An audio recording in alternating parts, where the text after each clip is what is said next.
professor Frank, seu professor de filosofia. Vamos lá. Pessoal, filosofia cristã. Então, a filosofia ela nasceu na Grécia, nasceu antes do nascimento de Jesus Cristo.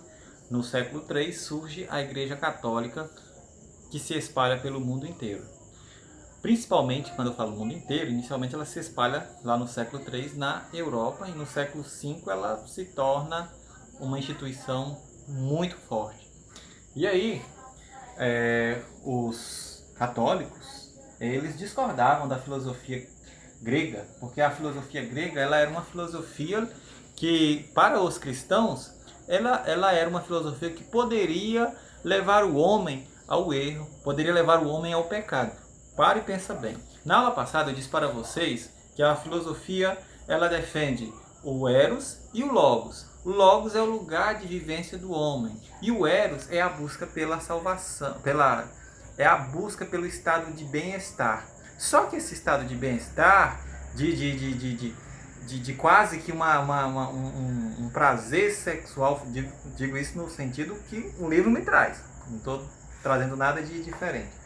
Então essa coisa prazerosa, essa coisa para os cristãos poderia levar o homem a um sentido de engano, de erro. E aí os católicos, né, que foram os primeiros a espalhar o cristianismo pela Europa, eles vão tentar trazer para...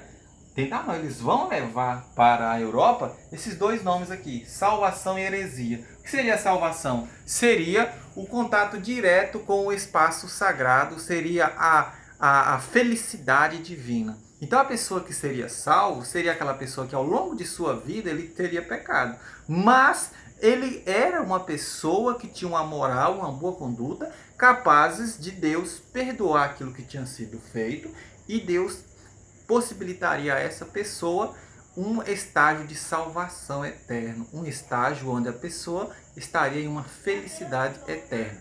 Mas aí também tem o outro lado da moeda, que é a heresia. Então o que é a heresia? São as pessoas que não praticam a moral e a boa conduta ao longo de sua vida, e essas pessoas não ganhariam essa felicidade eterna. É coisa que nós já sabemos, né? Que nós que somos cristãos, nós sabemos essa lógica.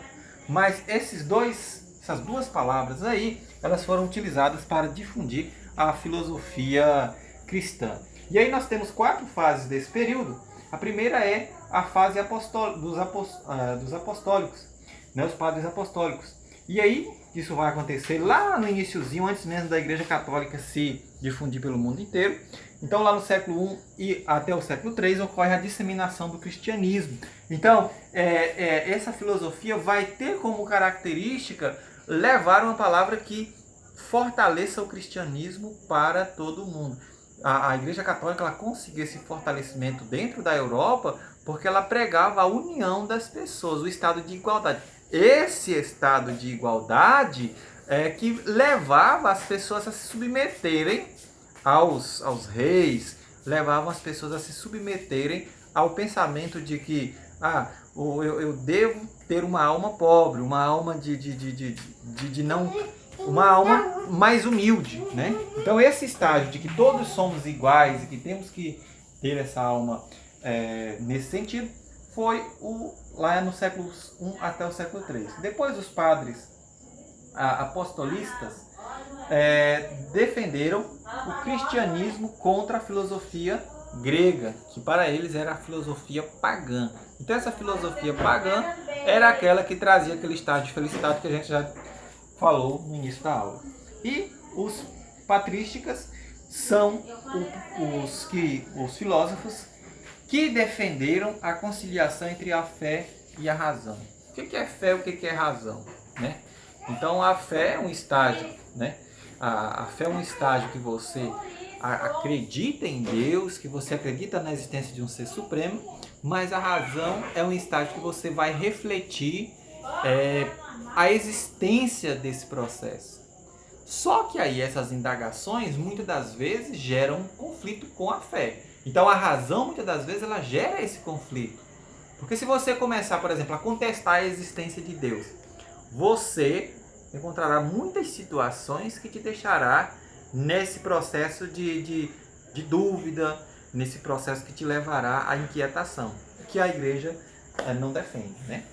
E aí, a escolástica, né?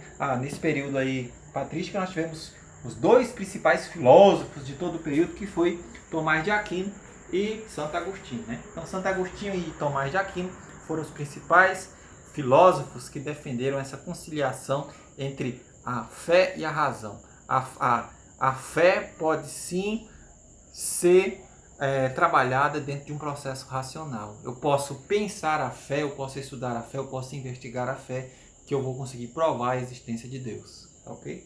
E a escolástica, um processo de sistematização filosófica. O que é a sistematização? É o processo de pesquisa científica da existência de Deus.